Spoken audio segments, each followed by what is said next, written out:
Selamat malam semuanya. Selamat jumpa kembali di PRT pada malam hari ini. Mari kita mau belajar sama-sama kebenaran firman Tuhan, dan juga kita mau memuji, meninggikan namanya. Sebelum memulai PRT malam hari ini, mari kita awali dengan berdoa. Mari kita berdoa. Terima kasih ya Tuhan, terima kasih Bapa yang baik. Tak henti-hentinya kasih setiamu, kebaikan kami rasakan dalam kehidupan kami. Setiap pagi saat kami membuka mata kami kembali, Tuhan memberi kesempatan kepada kami satu hari lagi, agar kami boleh melayani Engkau, bekerja untuk kerajaan-Mu ya Tuhan. Terima kasih kalau malam hari ini Engkau kumpulkan kami bersama di tempat ini, untuk boleh belajar kebenaran firman-Mu. Kami juga berdoa untuk saudara-saudara kami yang mungkin masih dalam perjalanan. Engkau memberkat, menjaga mereka sehingga mereka boleh sampai tempat ini berkumpul bersama dengan kami, bersama-sama memuji, meninggikan nama-Mu. Terima kasih Tuhan. Biarlah nama Tuhan saja yang ditinggikan tempat ini. Hanya di dalam nama Tuhan Yesus Kristus kami berdoa dan mengucap syukur. Haleluya. Amin. Selamat malam semuanya. Kita percaya biarpun cuaca yang panas dingin, tapi kita tetap semangat melayani Tuhan. Amin. Kalau melayani Tuhan tidak boleh dingin, tapi harus tetap panas, semangat terus. Amin. Oke, untuk itu saya undang semuanya untuk boleh bangkit berdiri. Kita mau menyanyikan pujian memasuki gerbangnya. Kita sama-sama memuji dengan semangat gitu ya. Di luar boleh dingin, tapi kita tetap semangat. Amin. Amin.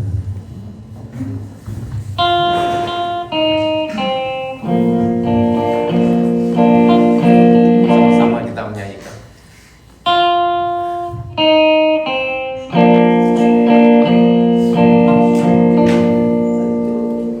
Masuki gerbangnya dengan hati bersyukur, halamannya dengan pujian.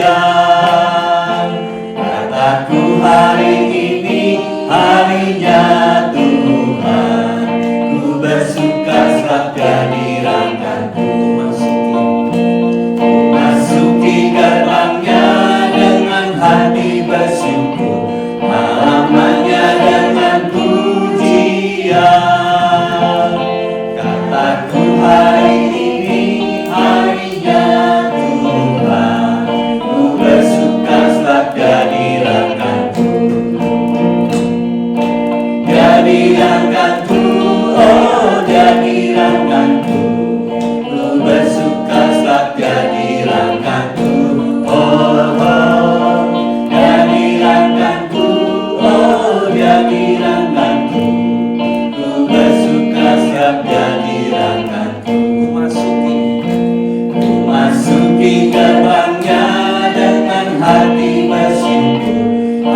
silakan duduk kembali.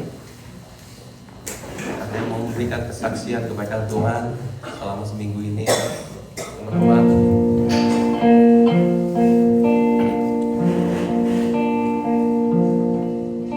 Jiwaku merindukanmu, ya Allah yang hidup.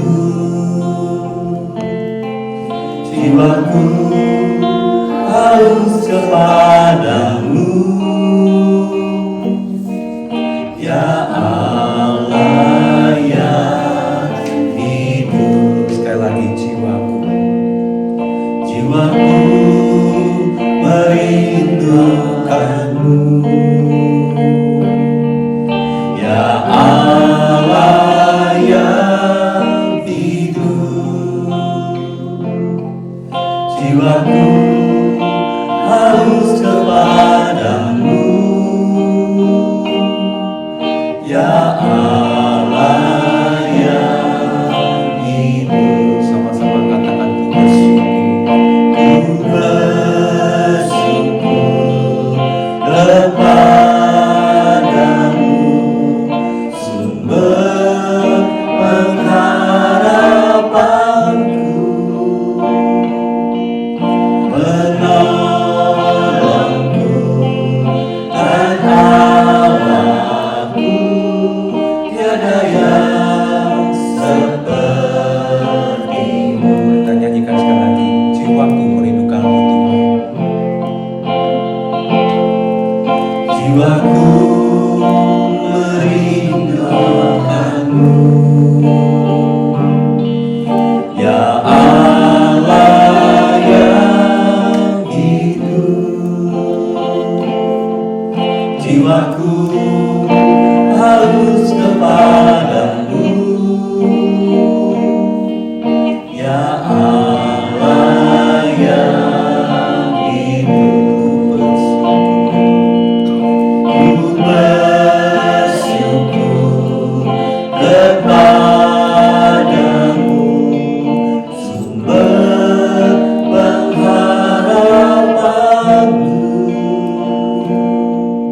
penolongku dan Allahku, tiada yang sepertimu.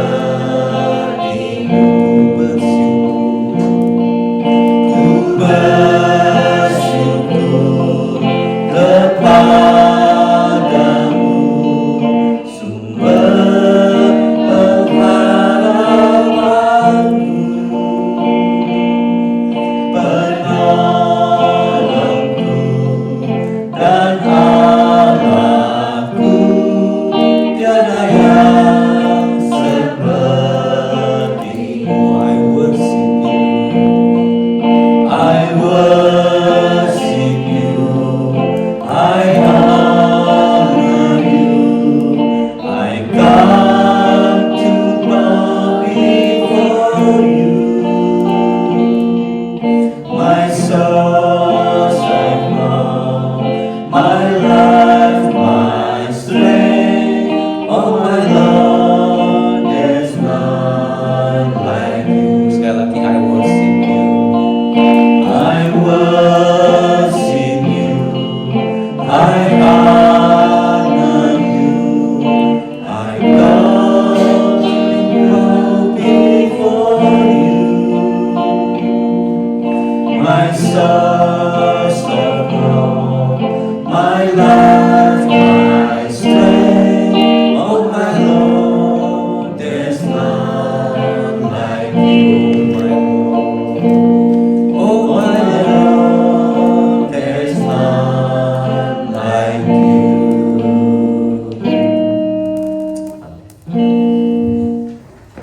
Terima kasih untuk Jimmy dan teman-teman yang sudah melayani pada malam hari ini. Dan saatnya kita akan belajar firman Tuhan. Sebelumnya mari kita berdoa. Terima kasih Tuhan, sesuai dengan pujian yang kami nyanyikan. Engkau adalah Allah yang patut disembah dan dipuji. Karena Engkau adalah Allah yang layak, Allah yang maha kuasa, Allah yang mampu melakukan segala perkara. Dan saat ini Tuhan, kami datang ke rumah-Mu karena kami sadar sebagai manusia terbatas, kami membutuhkan firman Tuhan yang mengisi kehidupan kami hari lepas hari. Karena kami tahu Tuhan, tanpa firman-Mu, hidup kami adalah hidup yang dapat menjadi atau bisa tersandung dengan tawaran-tawaran dunia ini. Tapi melalui kebenaran firman-Mu, kami terus dituntun dan dipimpin untuk hidup di dalam kebenaran firman Tuhan dan mentaatinya, sehingga hidup kami adalah hidup yang boleh berkenan di hadapan Tuhan. Dan saat ini kami mau berdoa, biarlah Engkau sendiri yang menolong setiap kami, dan Roh Kudus yang ada di hati kami yang memampukan kami untuk mengerti akan kedalaman firman Tuhan. Tolong hamba-Mu yang juga lemah dan terbatas, pakailah hamba-Mu ini untuk menyampaikan isi hati Tuhan, untuk menjelaskan sehingga jemaat Tuhan yang mendengarkan di rumah maupun yang hadir tempat ini sungguh-sungguh mengerti akan pelajaran pada malam hari ini. Terpujilah Engkau Tuhan Yesus, di dalam nama-Mu kami berdoa dan mengucap syukur. Amin. Selamat malam semuanya. Oh, lemes ya? Ini dingin atau kepanasan? Selamat malam. Oke. Ya saudara, hari ini kita mau melanjutkan pelajaran kita ya. Kalau 2 minggu lalu saya sudah membawakan atau kita sudah belajar tentang mengenal Allah yang benar. Hari ini kita mau belajar tentang Roh Kudus, yaitu mengenal Roh Kudus dengan benar. Pertama-tama saudara, kita perlu mengetahui siapakah Roh Kudus itu dan di manakah dalam Alkitab tercantum ayat-ayat yang menjelaskan tentang pribadi Roh Kudus. Roh Kudus adalah pribadi ketiga dari Allah Tritunggal, di mana Dia berperan sebagai penolong, penghibur, dan Roh kebenaran yang menyertai, memimpin, menguduskan umat percaya setelah kenaikan Tuhan Yesus. Dan Dia juga adalah yang menginsafkan dunia akan dosa. Jadi kita pelajari bahwa hari ini bahwa Roh Kudus adalah pribadi ketiga dari Allah Tritunggal. Dia bukan saja sebagai tenaga atau energi seperti yang diyakini oleh saksi Yehova. Di mana saksi Yehova, saudara, dia percaya bahwa Roh Kudus adalah tenaga aktif atau kekuatan Allah yang tidak terlihat. Tapi dia bukan suatu pribadi dan dia bukan Allah. Tapi kita percaya bahwa Roh Kudus adalah satu pribadi dan dia juga adalah Allah Tritunggal. Jadi bukan hanya tenaga atau energi, tapi dia juga sebuah pribadi. Dan bukti bahwa Roh Kudus itu adalah pribadi atau oknum kita dapat baca dalam 1 Korintus 2 ayat yang ke-10 sampai ke-12, di mana Roh Kudus sebagai pribadi memiliki pikiran atau rasio. 1 Korintus 2 ayat 10 sampai 12. Kita baca sama-sama. 1, 2, 3. Karena kepada kita Allah telah menyatakannya oleh Roh, sebab Roh menyelidiki segala sesuatu, bahkan hal-hal yang tersembunyi dalam diri Allah. Siapa gerangan di antara manusia yang tahu apa yang terdapat di dalam diri manusia selain roh manusia sendiri yang ada di dalam dia? Demikian pula lah tidak ada orang yang tahu apa yang terdapat di dalam diri Allah selain roh Allah. Kita tidak menerima roh dunia, tapi roh yang berasal dari Allah, supaya kita tahu apa yang dikaruniakan Allah kepada kita. Saudara, kata menyelidiki dalam ayat ini itu berarti memiliki pikiran atau rasio. Seperti kita, saudara, waktu kita dibilang menyelidiki, kita mengetahui sesuatu karena kita memiliki pikiran kan. Kita berpikir, kita ada rasio kita, jadi kita dapat menyelidiki, kita tahu sesuatu yang terjadi, kita tahu kebenaran, kita tahu apa yang menjadi sebabnya. Karena apa? Kita berpikir. Itu berarti apa? Menyelidiki. Jadi kata menyelidiki di situ memiliki arti pikiran atau rasio. Itu bukti pertama bahwa Roh Kudus adalah satu pribadi. Yang kedua, sebagai pribadi, Roh Kudus juga memiliki perasaan atau emosi. Kita baca dalam Efesus 4 ayat yang ke-30. Efesus 4 ayat yang ke-30. Oke, kalau udah dapat sama-sama kita baca. Dan janganlah kamu mendukakan Roh Kudus Allah yang telah memateraikan kamu menjelang hari penyelamatan.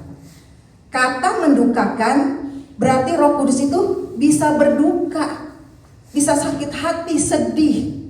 Ini membuktikan bahwa dia memiliki perasaan atau emosi. Ia dapat berduka cita karena perbuatan dosa dari orang-orang percaya.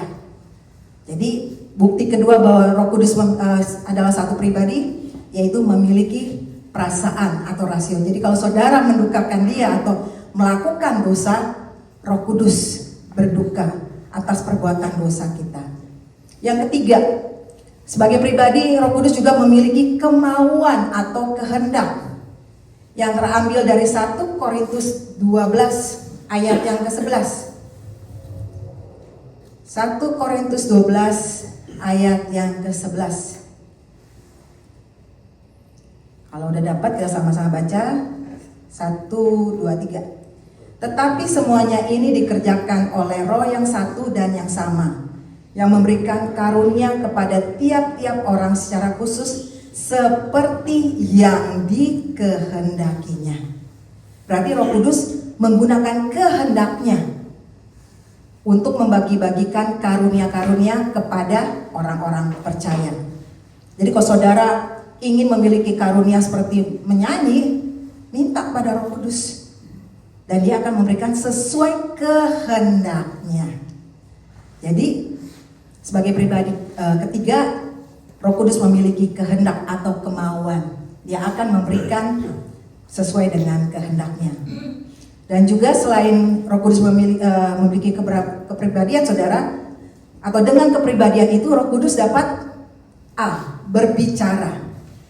Kita baca dalam Wahyu 2 ayat yang ke-7. Jadi ini membuktikan bahwa Roh Kudus adalah suatu oknum atau pribadi yang dapat dibuktikan dalam Alkitab. Pertama, dengan kepribadian itu Roh Kudus satu dapat berbicara dalam Wahyu 2 ayat yang ke-7. 1, 2, 3. Barang siapa bertelinga, hendaklah ia mendengarkan apa yang dikatakan Roh kepada jemaat-jemaat. Barang siapa menang, dia akan kuberi makan dari pohon kehidupan yang ada di taman Firdaus Allah. Saudara, saya percaya waktu kita menerima Tuhan Yesus, Roh Kudus ada di dalam hati kita kan? Dan kadang kalau kita ingin melakukan sesuatu yang bertentangan dengan firman Tuhan, Roh Kudus yang ada di dalam hati kita itu berbicara. Jangan kamu malas beribadah, atau jangan kamu mencuri. Karena sebagai pribadi Allah, dia tidak mungkin memberikan atau berkata yang bertentangan dengan firman Tuhan. Karena dia adalah Allah Tritunggal itu sendiri. Pasti yang Roh Kudus katakan adalah sesuai dengan kebenaran firman Tuhan. Jadi waktu kita mau nyerong, ada kadang kita dengar kayak ada yang bicara nih di hati kita. Dialah Roh Kudus. Sebagai pribadi, dia berbicara kepada kita. Yang B, dengan kepribadian ini Roh Kudus selain dapat berbicara, dia juga dapat memanggil. Kita baca dalam Galatia 4 ayat yang ke-6. Galatia 4 ayat yang ke-6.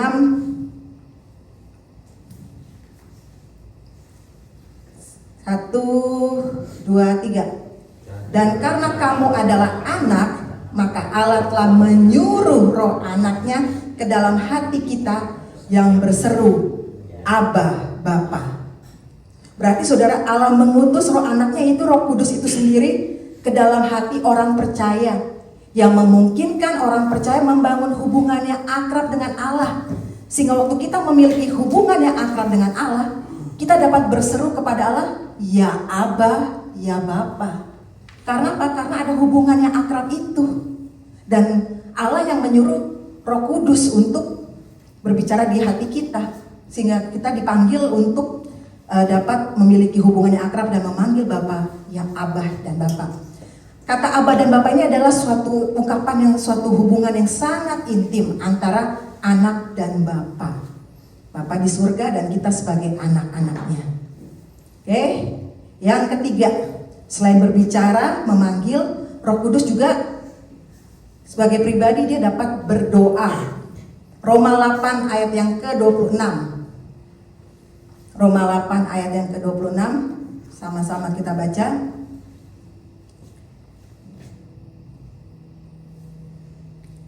Oke, 1, 2, 3. Demikian juga Roh membantu kita dalam kelemahan kita, sebab kita tidak tahu bagaimana sebenarnya harus berdoa. Tetapi Roh sendiri berdoa untuk kita kepada Allah dengan keluhan-keluhan yang tidak terucapkan. Saudara, ayat ini menegaskan peran dari Roh Kudus sebagai penolong yang mendoakan umat saat kita lemah atau tidak tahu cara berdoa. Di mana Roh Kudus menjadi perantara dan berdoa bagi orang percaya melalui keluhan yang tidak terucapkan, menyelaraskan doa dengan kehendak Allah, terutama saat manusia merasa terbatas, tertekan, atau tidak mampu berkata-kata. Saudara pernah nggak mengalami waktu sedang menghadapi pergumulan yang berat, yang sedih banget gitu? Itu seakan-akan kita mau berdoa sama Tuhan tuh udah nggak bisa ngomong kan? Saking kita mungkin saat itu sedang tertekan. Tapi tahukah saudara, saat itulah Roh Kudus yang ada di hati kita. Dia yang berdoa kepada Allah. Dia tahu apa yang kita rasakan dan dia menyampaikannya kepada Allah. Jadi Roh Kudus itu ada sebagai perantara bagi kita pada saat kita tertekan, kita mau berdoa nggak bisa. Roh Kuduslah yang menolong kita, menyampaikan keluhan-keluhan yang tidak terucapkan, yang tidak dapat kita sampaikan, kita katakan. Roh Kudus dapat tahu di hati kita dan dia menyampaikannya kepada Allah. Dan yang keempat, sebagai pribadi, Roh Kudus juga dapat bersaksi. Yohanes 15 ayat yang ke-26 dikatakan, Yohanes 15 ayat yang ke-26, jikalau penghibur yang akan kuutus dari Bapa datang, yaitu Roh kebenaran yang keluar dari Bapa, ia akan bersaksi tentang aku. Jadi saudara, sebagai pengikut Yesus, kita tidak bisa menghindari adanya orang-orang yang membenci kita karena iman kan. Bahkan ada orang yang membenci kita karena iman kita, mereka menganiaya murid-murid Kristus. Karena menganggap tindakan mereka itu adalah tindakan yang benar dan sebagai ibadah waktu menganiayai orang-orang percaya. Meskipun demikian, kebencian hendaknya tidak membuat murid-murid Kristus menjadi mundur. Lalu bagaimana? Yesus mengharapkan murid-murid tetap bersaksi kepada dunia yang membenci mereka. Yesus akan mengirimkan Roh Kudus yang ada tinggal di hati kita, atau yang ada Roh Kudus yang ada yang tinggal di hati kita, yang akan memampukan kita untuk dapat berani bersaksi tentang Kristus. Walaupun kita dianiaya. Banyak contoh, berarti kayak seperti apa, martir ya, martir-martir yang mati bagi Kristus. Mereka dianiaya tapi mereka tetap memegang iman percayanya. Mereka tetap bersaksi bahwa mereka adalah murid Kristus. Karena apa? Mereka dimampukan oleh Roh Kudus untuk tetap bertahan. Jadi Roh Kudus yang memampukan mereka untuk bersaksi tentang Kristus, yang tidak menyangkal Kristus walaupun menghadapi penganiayaan. Jadi Roh Kuduslah yang bersaksi. Sebenarnya Roh Kudus yang bersaksi, yang memampukan kita untuk bersaksi melalui Roh Kudus yang tinggal di dalam hati kita. Yang ke berapa tadi? Dari 4? Ini 4 ya. Mengajar Yohanes 14 ayat ke-26 dan Nehemia 9 ayat ke-20. Yohanes 14 ayat 26 berkata, tetapi penghibur, yaitu Roh Kudus yang akan diutus oleh Bapa dalam namaku, dialah yang akan mengajarkan segala sesuatu kepadamu dan akan mengingatkan kamu akan semua yang telah kukatakan kepadamu. Nehemia 9 ayat 20. Dan Engkau memberikan roh-Mu yang baik untuk memberi pengertian kepada mereka. Engkau tidak menahan mana-Mu dari mulut mereka, dan Engkau memberikan air kepada mereka untuk melepaskan haus mereka. Saudara, kedua ayat ini menegaskan pentingnya peran dari Roh Kudus dalam hidup orang beriman, yaitu di dalam aspek pengajaran. Berarti Roh Kudus memberikan pengajaran kepada kita dalam mulut kita melalui Roh Kudus yang tinggal di hati kita. Inilah peran dari Roh Kudus, memberikan pengajaran kepada kita. Yang kelima, memimpin. Roma 8 ayat ke-14. Dikatakan Roma 8 ayat ke-14, semua orang yang dipimpin Roh Allah adalah anak Allah. Saudara, Roh Kudus memimpin orang percaya untuk hidup benar, mematikan perbuatan dosa, dan menguatkan relasi sebagai ahli waris kerajaan Allah bersama Kristus. Jadi kata memimpin di sini adalah menuntun orang untuk hidup dalam kebenaran, untuk tidak melakukan dosa atau perbuatan-perbuatan yang melanggar firman Tuhan, dan memimpin orang percaya untuk memiliki hubungan yang akrab dengan Kristus. Oke, selanjutnya Roh Kudus sebagai pribadi juga dapat memerintah. Kisah 16, Kisah Para Rasul 16 ayat yang ke-6 sama ayat yang ke-7. Ayat yang ke-6 berkata, mereka melintasi tanah Frigia dan tanah Galatia karena Roh Kudus mencegah mereka untuk memberitakan Injil di Asia. Dan setibanya di Misia, mereka mencoba masuk ke daerah Bitinia, tetapi Roh Yesus yaitu Roh Kudus tidak mengizinkan mereka. Saudara, kedua ayat ini mengisahkan perjalanan misi dari Paulus dan rekan-rekannya yang dipimpin oleh Roh Kudus, di mana mereka dicegah oleh Roh Kudus untuk memberitakan Injil di Asia dan tidak diizinkan masuk oleh Roh Kudus masuk ke dalam kota Bitinia. Meskipun kalau kita melihat rencana misi Paulus itu tampaknya baik, tapi Roh Kudus di dalam ayat yang ke-7 memiliki kehendak dan waktu yang berbeda, di mana Dia mencegah mereka ke tempat tertentu dan kemudian mengarahkan mereka untuk memberitakan Injil ke wilayah lain, yaitu daerah Makedonia. Saudara, saya teringat ya, ini contohnya apa? Saya teringat waktu ceritanya Pak Edi. Waktu Pak Edi ke mission trip, waktu ada permusuhan antara Dayak dan Madura.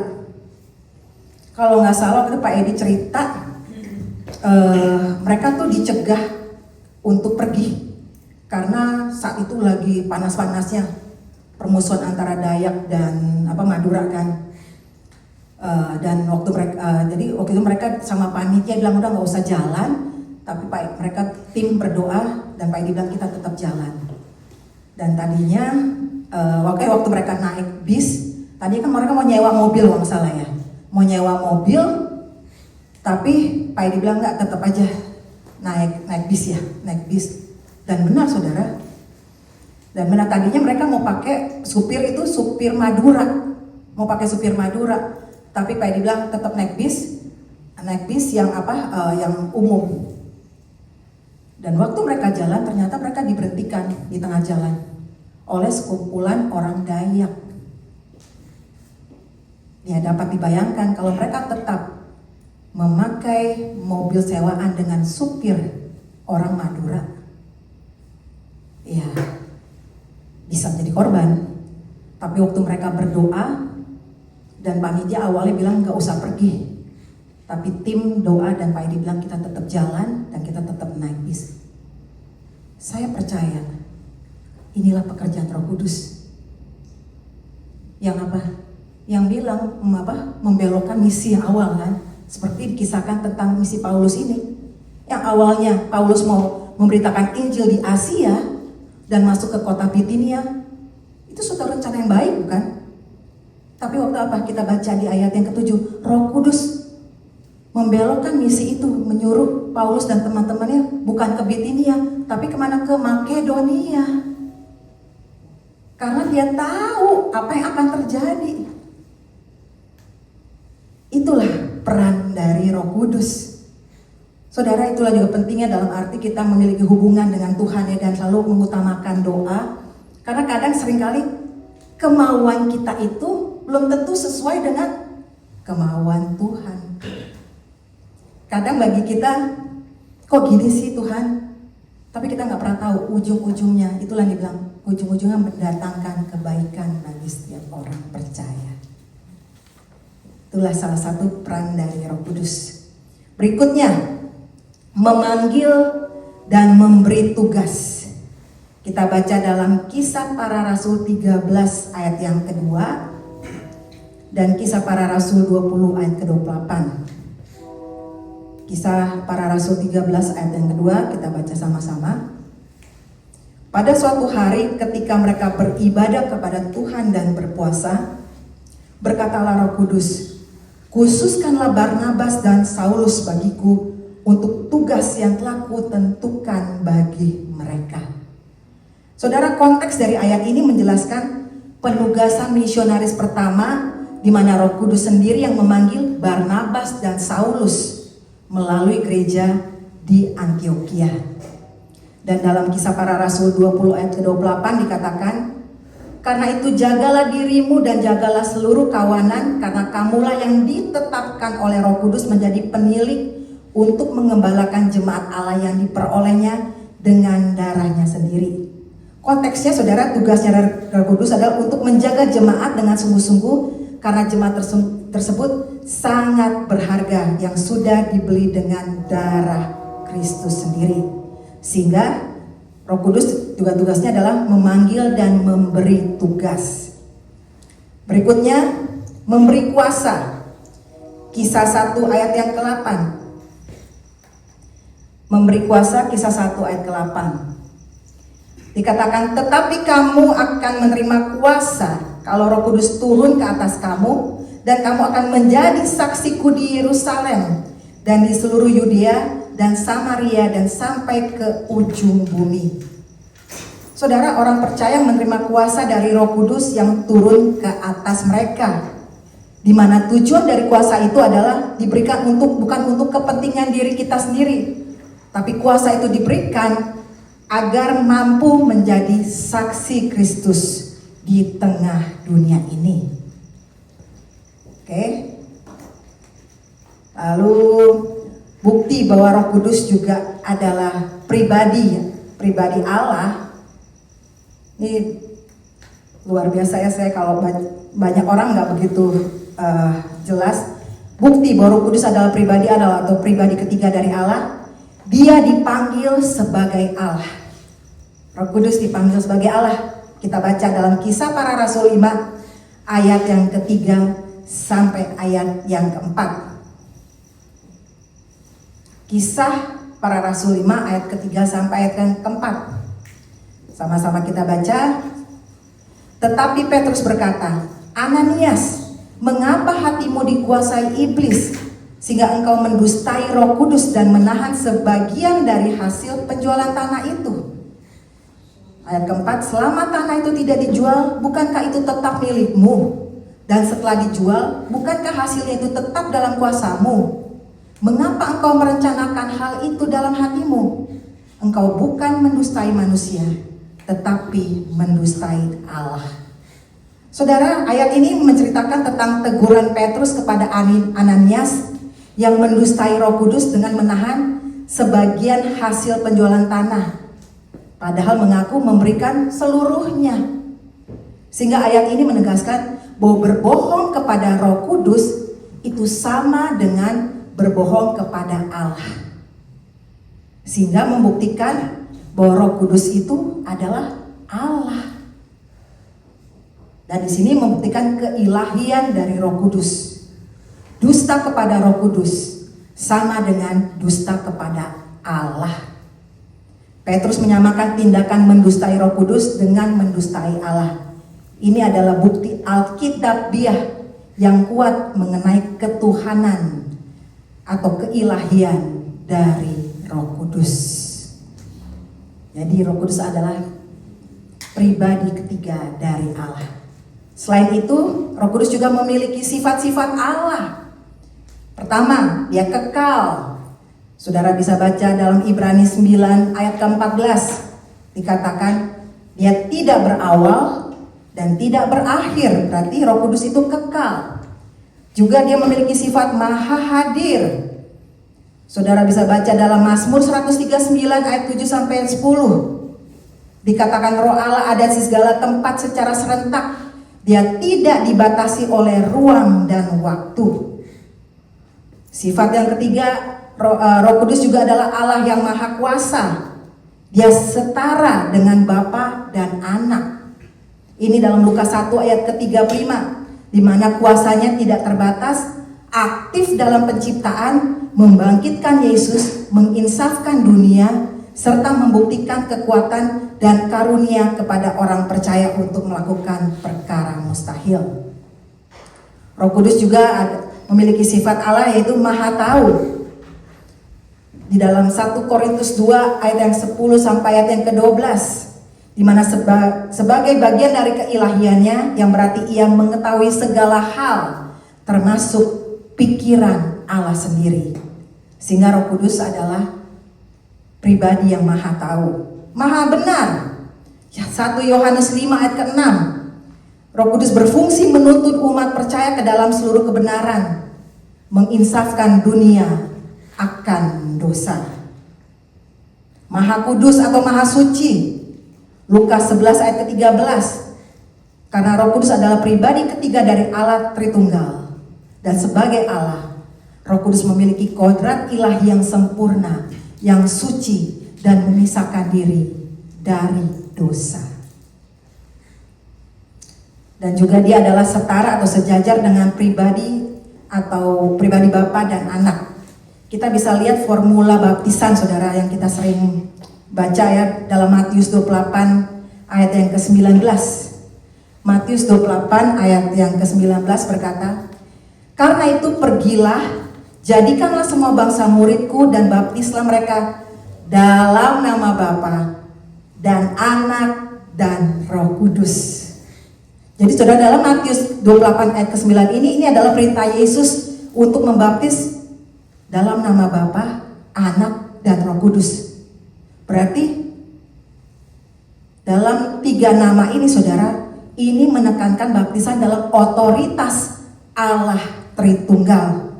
Yang ini merupakan dasar dari iman Kristen, di mana formula ini menunjuk pada baptisan bahwa yang dilakukan di bawah otoritas, kuasa, dan kehendak Allah yang terdiri dari 3 pribadi dalam 1 nama. Karena itu kalau dibaptis, kita memakai formula ini kan, dalam nama Bapa, Anak, dan Roh Kudus. Berarti apa? Roh Kudus sejajar, setara dengan Bapa dan Anak.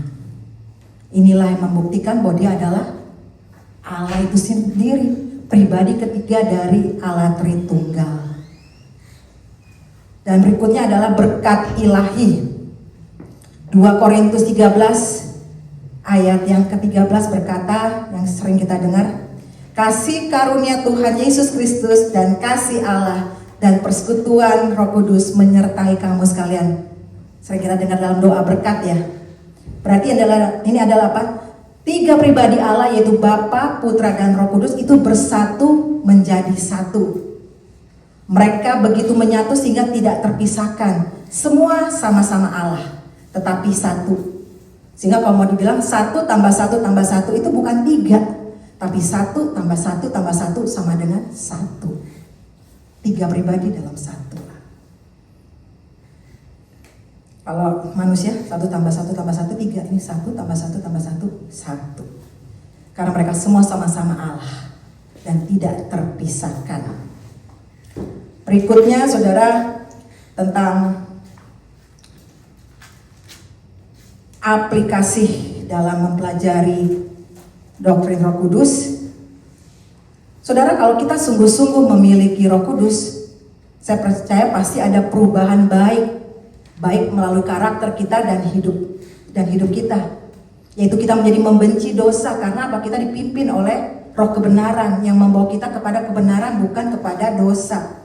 Dan kita juga pasti memiliki hikmat di dalam mengambil keputusan, berani bersaksi, menjadi saksi Kristus. Banyak ilustrasi yang mau menggambarkan tentang Roh Kudus itu sendiri. Yang pertama, Roh Kudus bisa digambarkan juga seperti angin. Yohanes 3 ayat yang ke-8, di mana kita tidak bisa melihat angin, tapi kita bisa melihat dampaknya, yaitu daun berguguran, pohon bergoyang.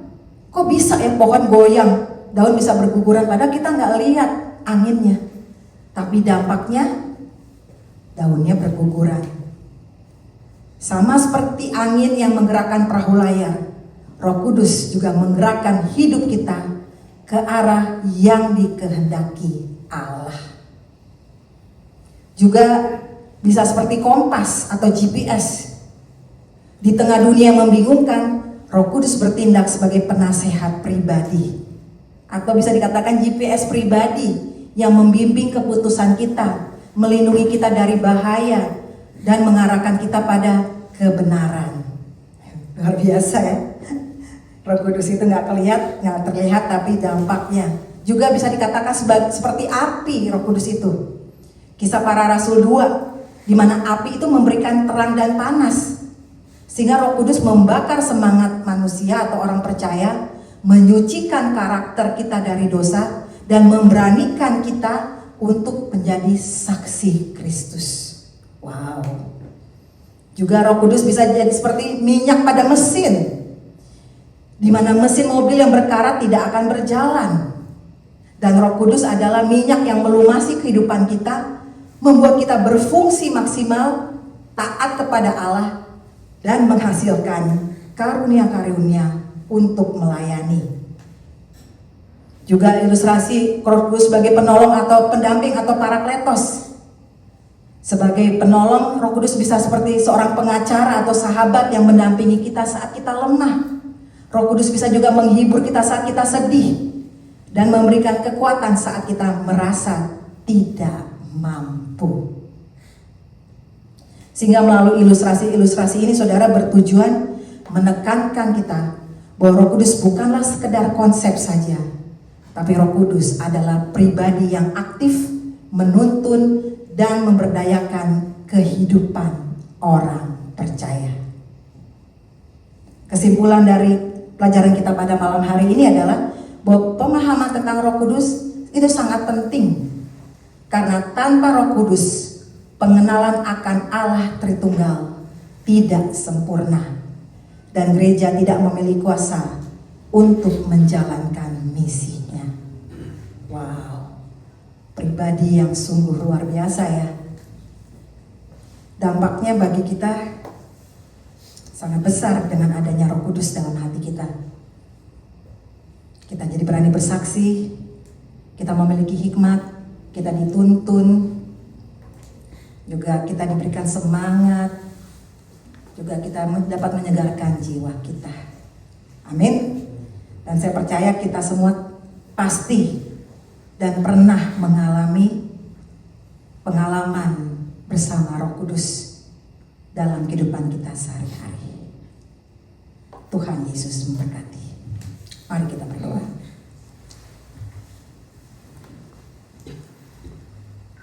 Terima kasih Tuhan, kami memiliki Allah Tritunggal yang mampu menolong dan menuntun kami ke jalan keselamatan, dan yang selalu menghibur dan memberikan kekuatan kepada kami. Terima kasih untuk pelajaran pada malam hari ini. Di tengah dunia yang semakin jahat, banyak kepercayaan, banyak agama yang membuat iman kami mungkin menjadi bingung atau kacau. Tapi biarlah melalui pengenalan yang benar akan Roh Kudus, Allah Tritunggal, pribadi ketiga dari Allah Tritunggal itu sendiri, kami semakin jelas mengenal siapakah itu Roh Kudus, sehingga kami tidak mudah disesatkan oleh pengajaran-pengajaran dunia ini. Tolong setiap kami Tuhan untuk semakin bertumbuh dan berakar di dalam kebenaran firman Tuhan, menjadi murid Kristus yang mau diajar dan belajar semakin hari semakin dalam, sehingga di tengah dunia ini kami kuat menghadapi tantangan dan boleh menjadi berkat menghadapi dunia yang tidak semakin baik ini. Berkati kami semua Tuhan untuk menjadi saksi-saksi kebenaran firman-Mu. Di dalam nama Tuhan Yesus kami berdoa dan mengucap syukur kepada Bapa di surga. Amin. Allah kuasa melakukan segala perkara. Allahku Maha Kuasa. Dia ciptakan seisi dunia, atur segala masa. Allahku Maha Kuasa. Terima kasih Tuhan, kami memiliki Allah yang Maha Kuasa, Allah pencipta langit dan bumi, Allah yang memiliki kehidupan kami. Karena itu Tuhan, saat ini sebagai anak-anak Tuhan, kami mau datang membawa setiap seruan dan doa-doa kami. Karena kami tahu dan percaya Engkau adalah Allah yang Maha Hadir dan hadir di tempat ini. Dan sebagai saudara di dalam Tuhan, kami mau berdoa untuk setiap teman-teman kami yang dalam kelemahan tubuh menunggu pemulihan dari Tuhan. Kami mau membawa nama-nama mereka Tuhan, untuk Bapak Harili, untuk Ibu Nina Panginda, untuk Ibu Evita Marindang, Ibu Sylvia Sau, Danti Hardi, Arthur Palar, Anton Warau, dan semua saudara-saudara yang dalam kelemahan tubuh. Tuhan, Engkau tahu mereka satu persatu. Engkau tahu segala sakit penyakit yang mereka alami. Karena itu Tuhan, kami meminta belas kasihan dari Tuhan. Biarlah kuasa kesembuhan darah Tuhan Yesus yang berkuasa itu menyembuhkan dan memulihkan mereka. Tolong setiap mereka Tuhan untuk tetap kuat di dalam Engkau, untuk tetap dihibur oleh Engkau di dalam menghadapi hari-hari mereka. Biarlah Tuhan menjadi sahabat sejati bagi mereka, menjadi penolong yang sempurna bagi mereka. Terima kasih Tuhan Yesus, kami serahkan semua saudara-saudara kami yang dalam kelemahan tubuh ke dalam tangan pimpinan kasih-Mu. Juga kami berdoa Tuhan untuk gereja-Mu, berkati pelayanan dari gereja-Mu Tuhan, karena Engkau sendiri yang telah memulai gereja-Mu, dan kami serahkan perjalanan gereja Tuhan selanjutnya ke dalam tangan pimpinan kasih Tuhan. Biarlah melalui gereja Tuhan di tempat ini, banyak jiwa boleh dimenangkan dan dibawa kepada Tuhan. Dan banyak anak-anak Tuhan juga semakin bertumbuh di dalam kebenaran firman Tuhan. Berkati para majelis, berkati para aktivis, biarlah kami semua bisa sungguh-sungguh melayani dengan kompak, melayani dengan setia, dan kami memiliki motivasi yang benar di dalam melayani, yaitu sungguh-sungguh mengasihi Tuhan dan mengasihi pekerjaan Tuhan dengan baik dan benar.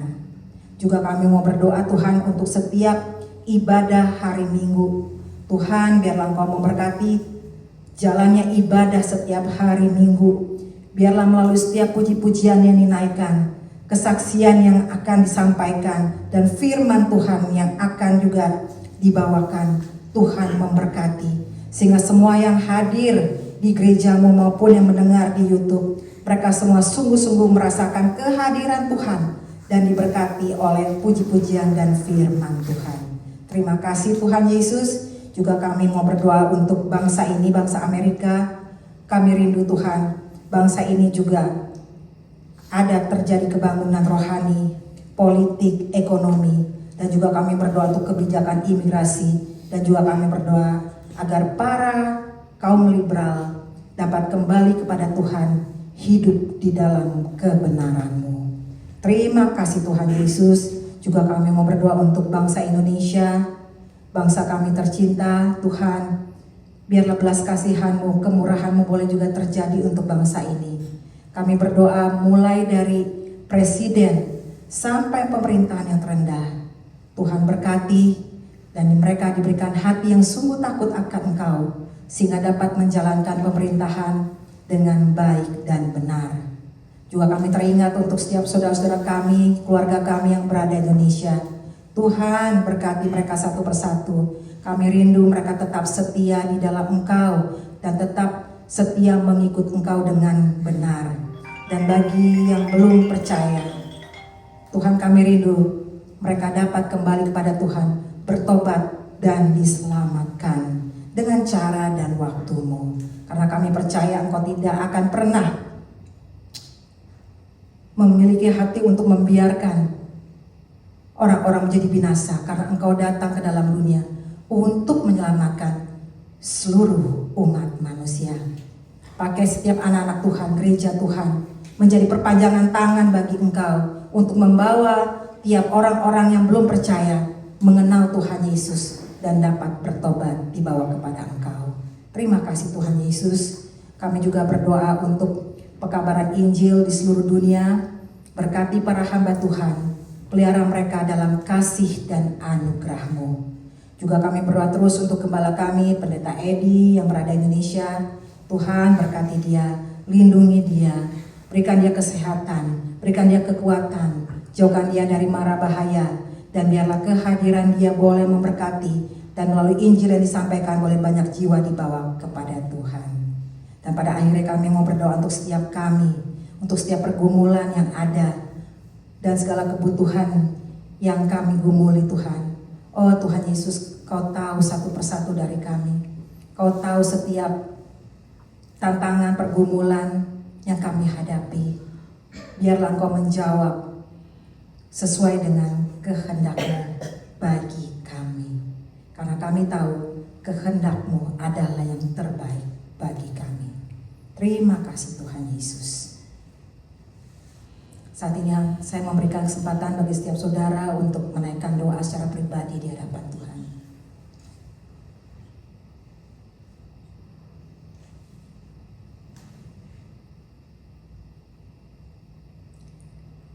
Tuhan, juga kami mau berdoa secara khusus untuk Kristanti, di mana papanya Om Budi beberapa hari yang lalu Tuhan telah panggil.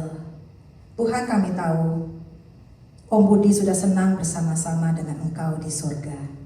Tapi kami mau berdoa untuk seluruh keluarga yang ditinggalkan, Kristanti, adiknya maupun semua keluarga. Tuhan, sebagai manusia tidak mudah menghadapi ini. Tapi biarlah kekuatan yang sempurna, penghiburan yang sempurna boleh terjadi bagi keluarga Kristanti. Tolong mereka untuk tetap percaya dan beriman bahwa Tuhan Yesus adalah sahabat sejati yang tidak akan pernah meninggalkan sedetik pun, yang selalu menghibur, menjagai dan menolong. Dan kami mau berdoa Tuhan untuk rencana viewing dan ibadah penghiburan yang akan dilaksanakan hari Jumat yang akan datang. Tuhan memberkati sehingga semuanya boleh berjalan dengan baik, dan apapun yang dibutuhkan biarlah Tuhan yang menolong sehingga semua boleh berjalan dengan baik, dan melalui ini juga ibadah ini boleh mempermuliakan nama Tuhan. Juga kami mau berdoa untuk ibadah penghiburan mamanya Emi esok. Tuhan juga berkati jalannya ibadah. Semua yang hadir biarlah mereka juga boleh menyadari bahwa hidup ini adalah singkat, sehingga kami mengisi hidup yang singkat ini dengan hal-hal yang bernilai kekal. Terpujilah Engkau Bapa, inilah doa kami, biarlah Engkau jawab sesuai dengan cara dan waktu Tuhan, karena waktu-Mu adalah yang terbaik bagi kami. Curahkanlah kuasa-Mu Tuhan.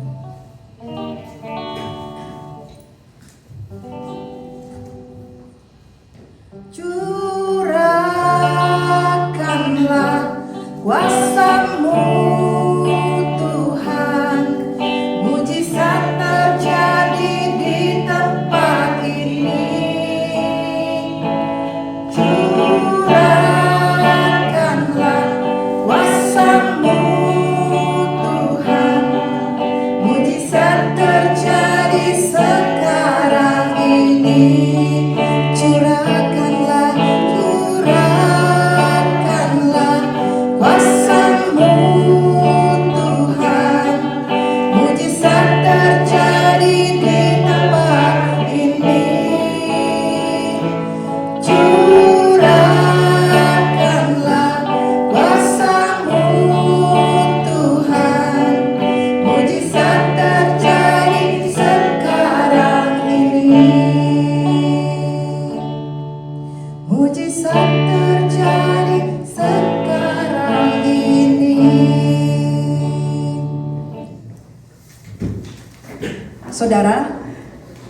hari Sabtu ada ibadah penghiburan di tempat ini jam 5 sore, dan hari Minggu seperti biasa kita akan mengadakan ibadah Minggu jam 11.